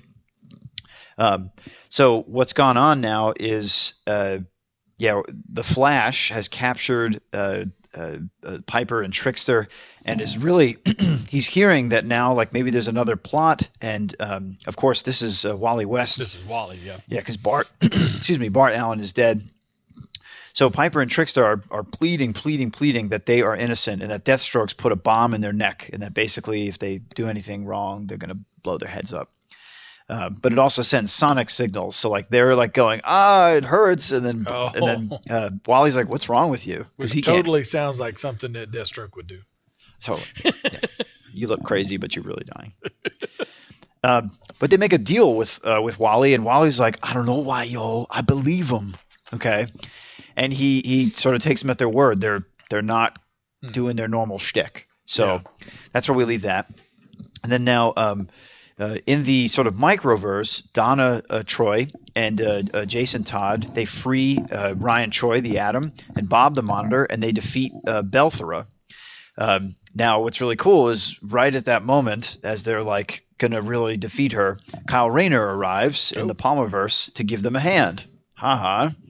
But as that moment happens, a giant portal opens up, and a disembodied hand, in great Crisis fashion. So that's the hand he gives them. Yeah, exactly. It steals Donna and takes her into like another area. And did they have somebody go? Somebody did. They really wish they had. Yeah, the Thunderbolt would have been great. Yeah. So they're now still they're still trying to track the missing Ray Palmer. they're going now jumping. This is really getting fast. They're jumping from portal to portal, which is a lot of fun. So we're going to actually see a lot of Earths through this squad. Cool. Really cool. And they team up with some really fun people. So now Mary Marvel is in China, and she's sort of coming up with a deal with Clarion, the Witch Boy, who wants just a teeny tiny fraction of her power, right, in order to get some sort of teaching lesson or whatever. So that's the exchange. And so Jimmy Olsen now, after meeting with John Henry Irons and breaking his machine last go, now meets with the agents of Cadmus, and he's like, okay, I'll go. We'll see what happens. And then now this is really funny, but Katana has a pet mum, or not Katana, Zatanna has a pet mummy who basically now is like babysitting the Piper and Trickster. And only she can uncall it. Yeah. It follows them wherever, and it even speaks to them in ancient Egyptian. It's like that's awesome. Little petroglyphs and stuff pop up. But this issue ends with another origin story, which is the origin of the Riddler. And these are pretty simple. Born Edward Nashton took on his first enigma as a young man, or took on his first alias of Enigma as a young man. But then, quickly being a genius, grew up and found that he would have a much better life of crime and became the Riddler. And Batman just kicked his butt and foiled his plans throughout all the years until the Riddler found out who he was. And he's and he also shared that information with the mysterious character Hush. And now they end it with, well, when will the Riddler reveal this terrible secret? And this was... What time was Countdown to Final Crisis? Like 2008. So it was pre-New 52. This is pre-Flashpoint. Yeah. Yeah. But that was about the time that... No. Hush was in 2002. Okay. So this was way before. Yeah, because they reference Hush. They show like a where he's whispering the name of Batman. Hush. Into Hush's. Hush is here. So, all right, next issue, week 32, is called Girls Gone Wild. So now Clarion is trying to get a piece of Mary Marvel's power, but she realizes what he's up to, and they have a battle. She kicks his butt. Zatanna's pet mummy keeps Piper and Trickster under safe protection. It's pet mummy. Isn't that great? How they call it? It's awesome. And then the staff of Project Cadmus run Jimmy Olsen through a battery of tests and start to unleash his powers. So we're starting to now see them manifest. So he actually showed every single one of his powers at once. Wow. The spikes, the stretchy, the flying super stuff, and the heat breath. I'm just kidding. And the super journalism skills. The super journalism. Yep. Yeah. There you go. Telephoto eyes and fast shutter eyes. They keep calling these guys the challengers from beyond, but I like to call them the Donna, Jason, Kyle, Bob squad. If you can say that, the Donna, Jason, Kyle, Bob squad. That's something. But they make some pit stops now at their portal jumping on Earth 30 as a tiny little micro thing that just whizzes past the red sun Superman's face before disappearing. Oh. And they go, let's get out of here before Super Stalin decides to crush us like a pea. And he looked confused, like, what was this? And then they land on Earth 3. And guess who's there waiting for them? 3. Oh, Ultraman? Yep. And He's the crime syndicate. Yeah. But now called the Crime Society. They've been upgraded. That's right. So Mary Marvel now goes to Turkey, where she now encounters Eclipso. Who has been really sort of masterminding all the things that Mary's been going through. Oh. Really cool thing is that this is a point where they tell an origin story of Eclipso, and it's the first origin story that I've read that makes sense about the issue. So really quick here, Eclipso has been a few people. And there is a black diamond in the universe called the Heart of Darkness that the Spirit of Wrath used to wield. And when doing battle with his successor, the Spectre, the diamond was shattered into 1,000,000 pieces. And then Dr. Bruce Gordon was scratched with one of these one of these shards that crash landed on the Earth, and he became the Twisted Eclipso, the first one. Okay. So this is sort of Silver Age version of this character. And this dude like hurt some people in the JSA and stuff, and he was like not a nice guy. So sort of laying down the foundation for this villain. Then Alex Montez was injected with the Black Diamond with the liquid form of the crystal shard, and was then Eclipso for a stint after. Bruce Gordon was previously. So this one was sort of in the 90s, I guess. And but committed suicide after sort of realizing that he couldn't control the demon that the black the Heart of Darkness sort of put in him. Yeah, they did. The early 90s, they did like a big crossover. Excuse me. That Eclipso. I think it was the annuals. Yeah, it was. It was another. The newest Eclipso did that giant crossover. Yeah. You're exactly right. So the current Eclipso is Jean Loring found this beautiful diamond, right, as a piece of jewelry and was quickly seduced by its powers. Enough so to align with Darkseid and have a massive battle with Captain Marvel and the newly formed Shadow Pact. Was that what you were thinking, or was it something else? No, it was in the early, like I said, in the early 90s. It was a crossover. Was Eclipso like the big bad? He was the big bad for this big crossover, and I think it went across everybody's annual. Then it might have been Alex Montez. Yeah. Because the newest Eclipso is a woman. Okay. Yeah. But was previously two guys. Yeah. It was. I'm pretty sure it was a guy, but it was. So everybody. The Darkness Within. That was it.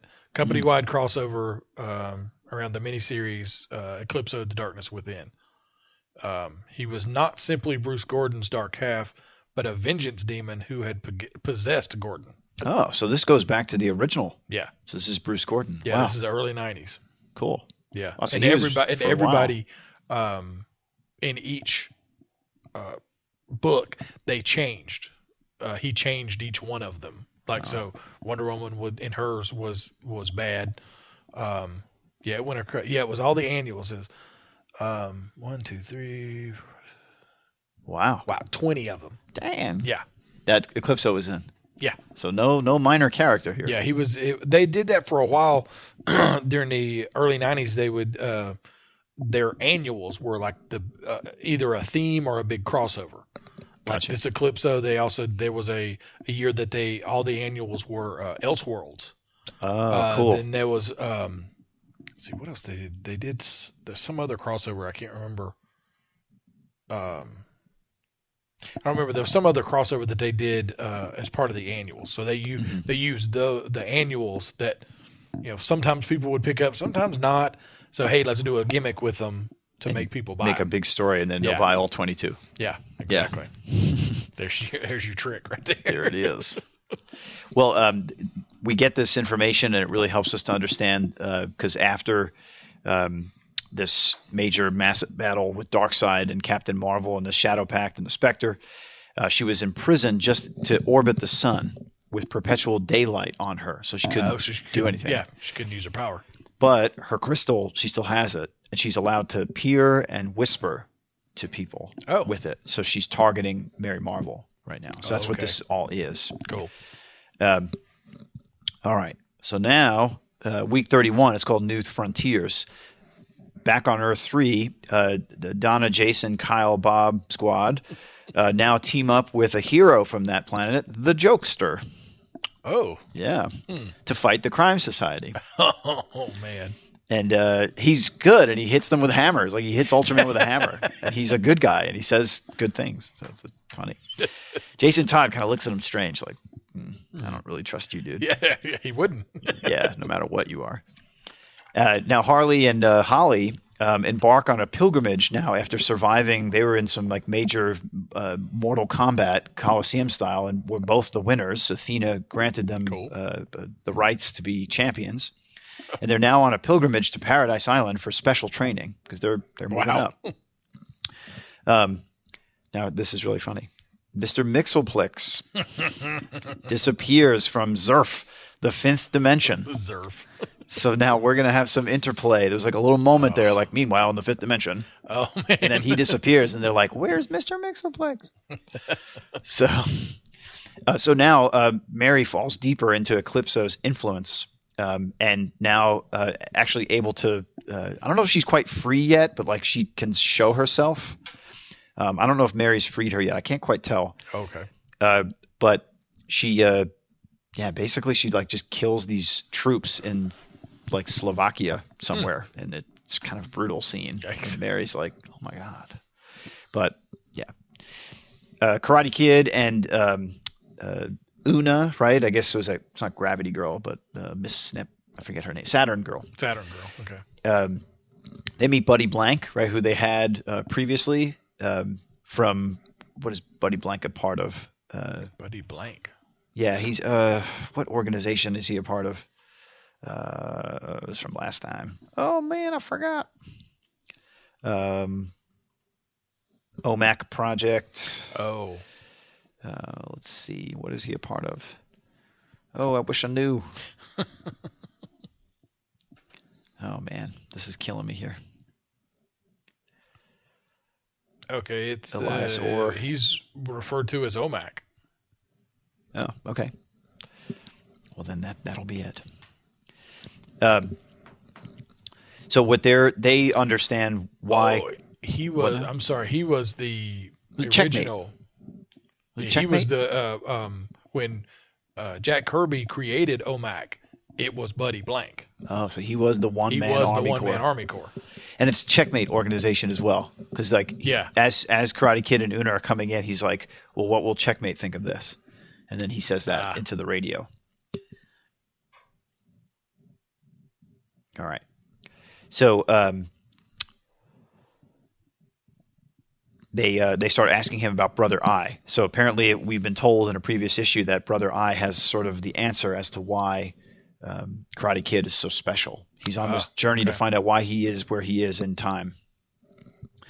Now Jimmy Olsen now continues his tests at Cadmus Labs, and his body begins transforming into a hideous monster. So it's like all the different powers manifesting themselves in one.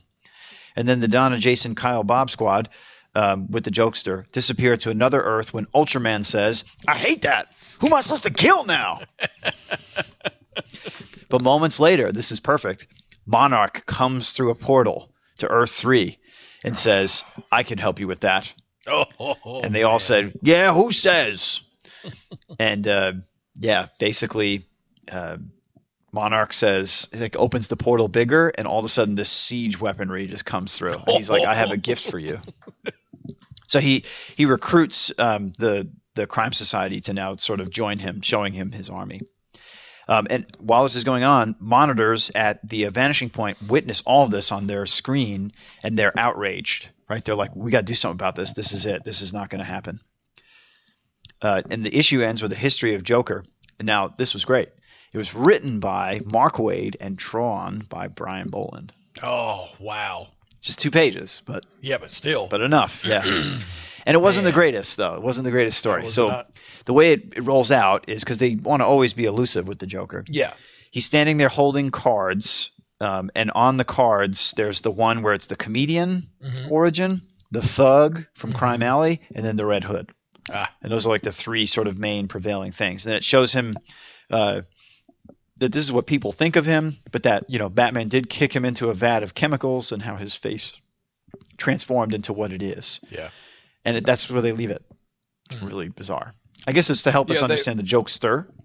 Yeah. Yeah. And you're right. They don't want to be too specific. No. They don't want to, let that genie out of the bottle. Yeah.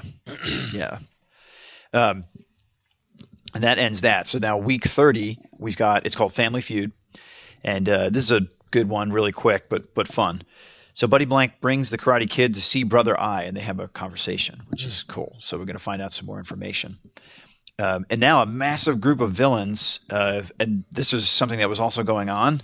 They crashed the wedding of Green Arrow and Black Canary. Not cool, man. No, not even not cool at all. And we don't quite see them there yet. They're starting to mount up. And then the challengers from beyond, Donna, Jason, Kyle, Jokester, Bob Squad, go to Earth 15, where Zod is Superman. Oh, Oh, man. Yeah. And they meet that world's versions of the Justice League. Come to me, son of Jor-El. It's really cool. Kneel before Zod.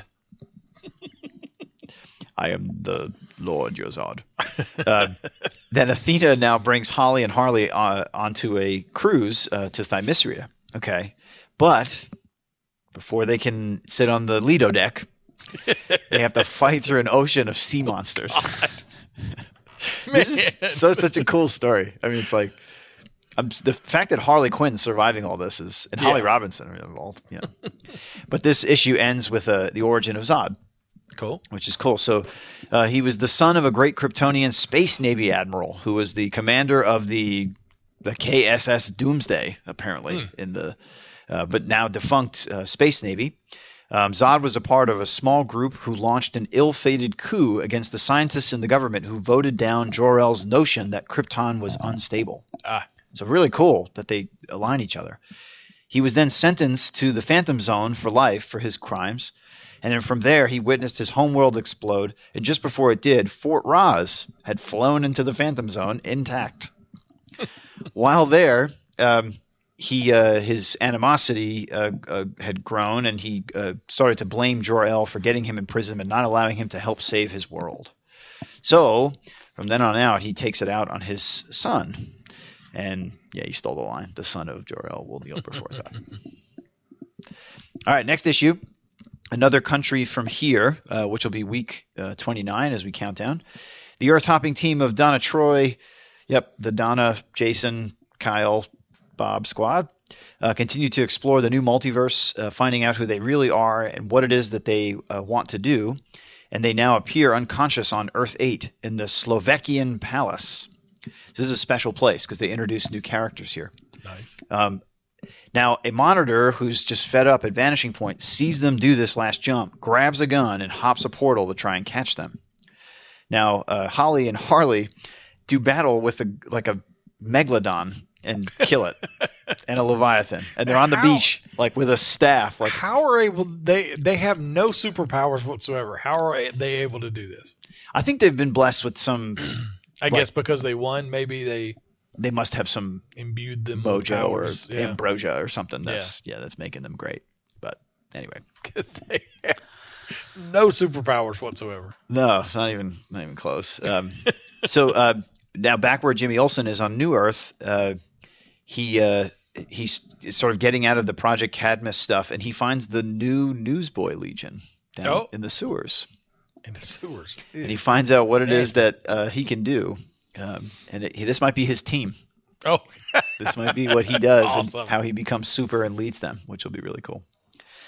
And Mary Marvel now, with the help of Eclipso, find out what it is that she's capable of. So, she's showing her that she can be really dark. Cool. And, she floods a village in a drought with water. And then they're like, well, we're hungry, great one. And she's like, well, now here's fish, and gives them fish. And then she puts them down for being ungrateful. And Eclipso is like, well done. Nice job. So she does good, but then is a jerk about craps on them. Yeah. So the rogue monitor, the mercenary, well, not the rogue monitor, but the mercenary monitor who took the rifle and now is chasing the heroes to Earth 8. He is basically overtaken by the heroes of Earth 8. There's a guy named Lord Havoc there, and the Extremists. That's a name to remember, because apparently they become part of the big bad squad at the very end. Spoiler alert. Lord Havoc. Yeah. And just as he is about to, they're opening a portal, Bob is about to do, and then all of a sudden that the dudes from the Earth 8, Lord Havoc and his men, are grabbing the mercenary monitor. He lets one shot off on that blaster gun, and unfortunately he kills the jokester. Oh. So sorry about that. Wah, wah. Yeah. And but at that very moment as well, a portal opens and it's Monarch again. Oh. But now he's got the crime society as well as a much bigger army, and he's getting close on the tracks of everybody. But just as he's about to do it, Bob does a portal and they all disappear. And Lord Havoc is standing there going, "Who are you?" And the Monarch says, "You will join me and I will be your conqueror." and here is my army. And he opens the portal, and then they're all just like, okay, you're good. We got you. No problem. And so Monarch just keeps, every time they do, he's closer and closer and closer. But what's revealed at the very end, this is super cool. This is a very classic moment. They're all looking, like you see the heroes who just escaped looking and watching everybody.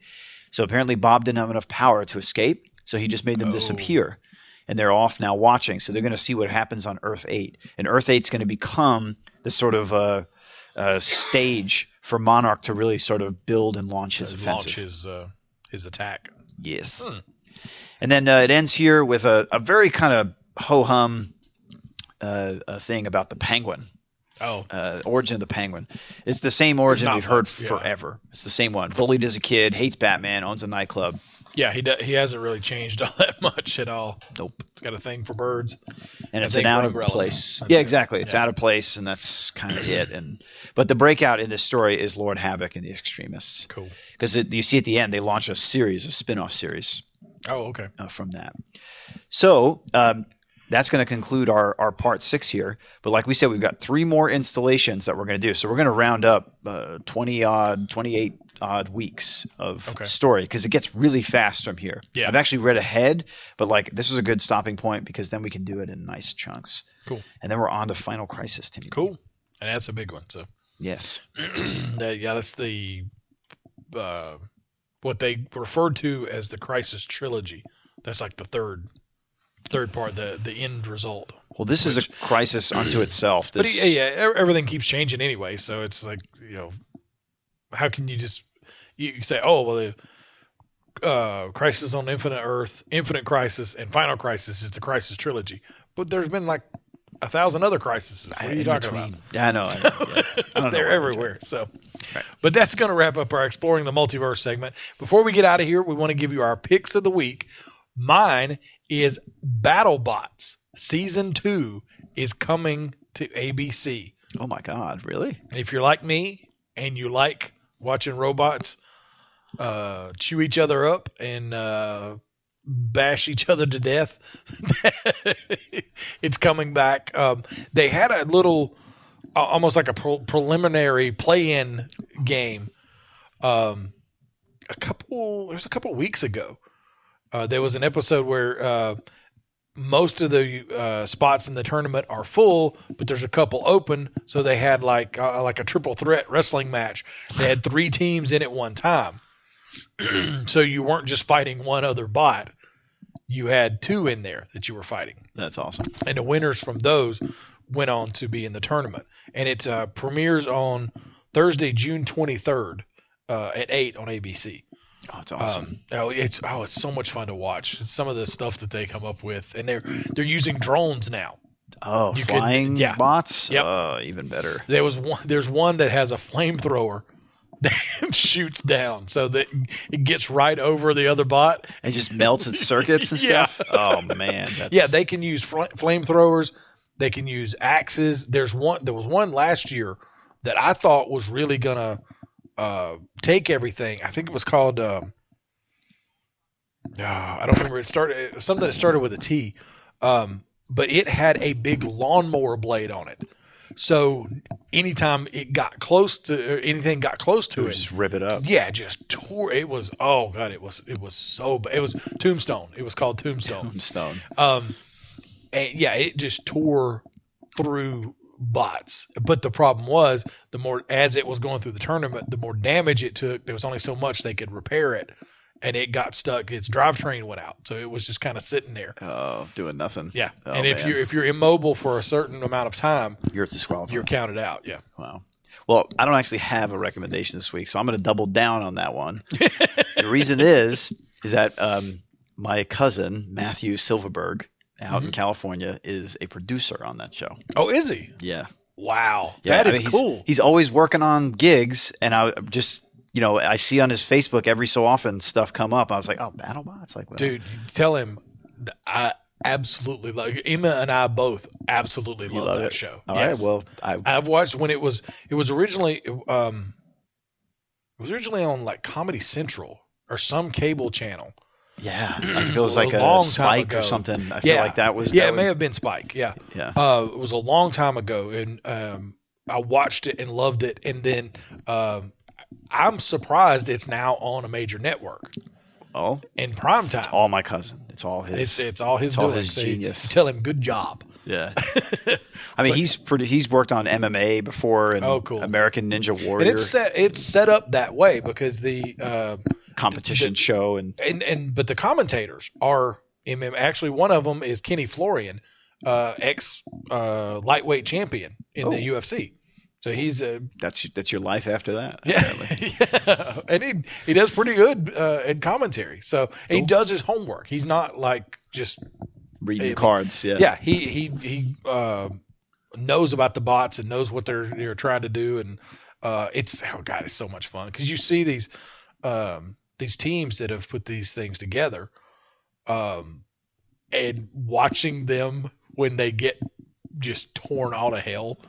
A lot of times it makes you feel bad. Yeah. But there's guys that have been doing this for 20 years.